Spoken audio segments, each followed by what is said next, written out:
We all love a good book, and if we're honest, most of us Harry Potter fans would admit to waving a stick around while channeling our inner boy who lived. Not all examples are as magical, however.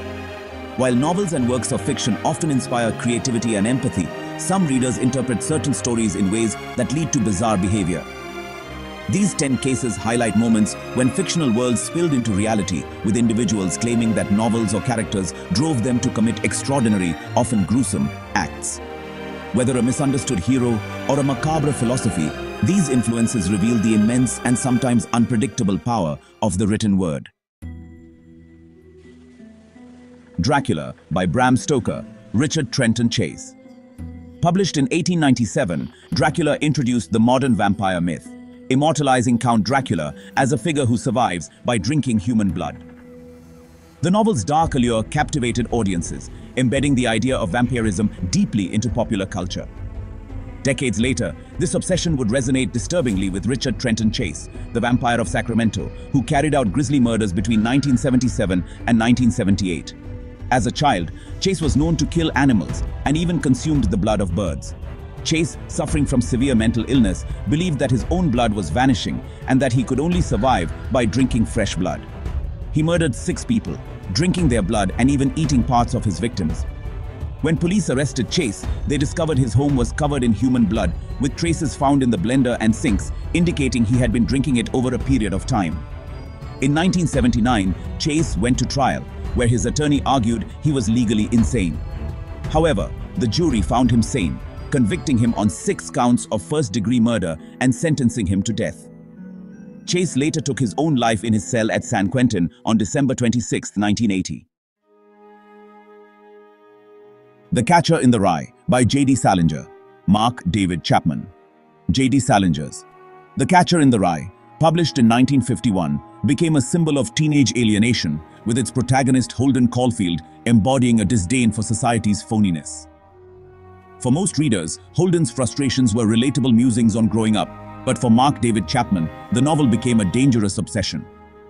In 1980, Chapman assassinated John Lennon outside the Dakota Building in New York, claiming that he viewed Lennon as the epitome of the phoniness Holden loathed. To Chapman, Lennon's wealth and fame clashed with his message of peace, turning him into a target of misguided righteousness. Chapman carried a copy of The Catcher in the Rye with him on the night of the murder, inscribing it with the chilling words, "This is my statement," signed with Holden Caulfield's name. After the shooting, he calmly read the book while waiting for the police to arrive. During his trial, Chapman repeatedly referenced the novel, framing it as his justification for killing Lennon. This act turned Salinger's celebrated work into an infamous touchpoint in one of the most shocking crimes of the 20th century. While The Catcher in the Rye remains a literary classic, its association with Lennon's murder is a grim reminder of how art can be dangerously misconstrued. The Sorrows of Young Werther by Johann Wolfgang von Goethe, first published in 1774, chronicles the emotional agony of Werther, a young man hopelessly in love with a woman he can never have. Werther's heartbreak leads him to take his own life, culminating in a romanticized depiction of despair. The novel resonated deeply with young readers across Europe, sparking what became known as Werther Fever. Admirers imitated Werther's melancholic persona, donning his distinctive attire and quoting his passionate soliloquies. However, the novel's depiction of suicide inspired a wave of copycat deaths, leading to its censorship in several countries. The phenomenon surrounding The Sorrows of Young Werther marked one of the first instances of contagion suicide, where media portrayal leads to imitation. Sociologist David Phillips later coined the term Werther effect in 1974 to describe this tragic pattern. Goethe's work, while celebrated for its literary brilliance, sparked an ethical debate about the responsibility of authors in presenting sensitive topics like suicide. The legacy of Werther serves as both a testament to the power of storytelling and a cautionary tale about its unintended consequences. Its historical impact remains a sobering reflection on the influence of art over vulnerable minds. Thus Spoke Zarathustra by Friedrich Nietzsche challenges readers with its provocative ideas about morality and the concept of the Übermensch, or Superman, who transcends traditional ethical norms.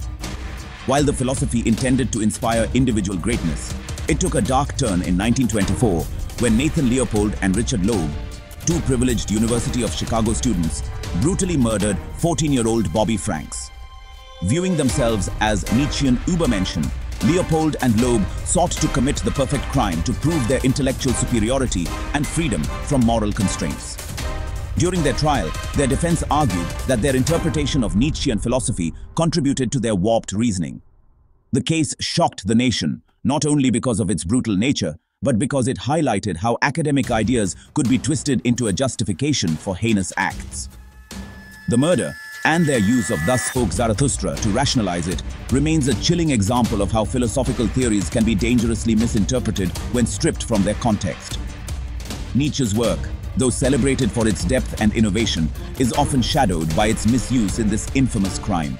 David Morrell's First Blood introduced the world to John Rambo, a troubled Vietnam veteran turned vigilante who battles against perceived injustices. While Rambo's struggles symbolize the trauma and alienation faced by veterans, the character's survivalist ethos became a cultural archetype for lone wolf rebellion. For Michael Ryan, this persona served as a dark inspiration. In 1987, Ryan launched a horrific shooting spree in Hungerford, England, killing 16 people. Ryan's obsession with First Blood and its iconic protagonist was evident in his behavior, from stockpiling weapons to adopting Rambo's combative demeanor. Dressed in military-style gear, Ryan terrorized his community, moving through the town with the precision of a trained soldier. Witnesses described his chilling calm as akin to a character enacting a script. After the massacre, investigators found that Ryan had modeled much of his persona on Morrell's creation, underscoring how the fictional Rambo had become a dangerous figure for the unstable. The Hungerford Massacre, one of the worst in British history, sparked debates about media violence, gun control, and the influence of fictional characters on real-world actions. First Blood remains a poignant reminder of how cultural symbols can have unintended consequences when idolized by the wrong individuals. By the way, if there's any topic in this video that catches your eye, just comment down below and let me know if you want me to make a separate video on it. I'd love to hear your thoughts. Stephen King's Rage, written under the pseudonym Richard Bachman, explores the disturbing mindset of a disaffected teenager who commits a school shooting. First published in 1977, the book initially attracted little controversy, but its legacy became grimly infamous after it was linked to real-life tragedies. Among these was the 1997 Heath High School shooting in Paducah, Kentucky. 14-year-old Michael Carneal opened fire on a prayer group, killing 3 students and injuring 5. Authorities later discovered rage in Carneal's locker, leading to speculation that the book may have influenced his actions. The connection between rage and multiple school shootings led King to take the unprecedented step of pulling the book from print in 1997. King acknowledged the novel's potential to resonate with troubled youths, emphasizing the author's responsibility to prevent harm. While King expressed doubt that rage directly caused the shootings, he admitted its themes might have provided a dangerous outlet for alienated readers. The controversy surrounding Rage remains a sobering case study of how fictional works can intersect with real-life violence, forcing society to grapple with the ethical responsibilities of creators. Mary Shelley's Frankenstein is a cornerstone of Gothic literature, grappling with the ethical dilemmas of scientific ambition. Its protagonist, Victor Frankenstein, creates life through forbidden experimentation, a theme that captivated Robert Cornish, an American scientist in the 1930s. Inspired by Shelley's exploration of reanimation, Cornish pursued his own experiments to revive the dead. Using euthanized dogs, he developed a mechanical teeter-board to circulate blood and administered chemical injections, including anticoagulants and adrenaline, to jumpstart vital functions. Some of his canine subjects reportedly regained life, though they suffered serious impairments such as blindness and neurological damage. Cornish's fixation on reanimation didn't stop at animals. He petitioned for the chance to apply his methods on human cadavers, even proposing experiments on death row inmates. His efforts sparked public outrage and ethical debates, mirroring the moral quandaries Shelley dramatized in her novel. While Cornish's ambition to defy mortality echoed Victor Frankenstein's hubris, the grotesque consequences of his work highlighted the perils of overreaching science. Frankenstein remains a timeless cautionary tale, and Cornish's eerie experiments serve as a real-world example of how its themes can inspire and distort human ambition. Joseph Conrad's The Secret Agent is a dark exploration of terrorism and modernity, offering a psychological portrait of anarchists and their destructive ideals. Published in 1907, the novel struck a chord with Ted Kaczynski, a math prodigy turned domestic terrorist known as the Unabomber. Kaczynski's 20-year campaign of terror involved sending homemade bombs to academics, executives, and other targets he associated with technological advancement. His manifesto, Industrial Society and Its Future, echoed themes from Conrad's novel, railing against modern society's dehumanizing effects and championing individual rebellion. Kaczynski's attacks killed 3 people and injured dozens, leaving the nation in fear until his capture in 1996. His affinity for the secret agent stemmed from its portrayal of the alienation and violence bred by industrial progress, aligning with his personal vendetta against technology. Conrad's novel, while a literary masterpiece, unwittingly became a touchstone for Kaczynski's radical ideology. The Unabomber case underscored how complex works of art can be misinterpreted by individuals seeking validation for their actions, turning profound commentary into justification for terror. William Harrison.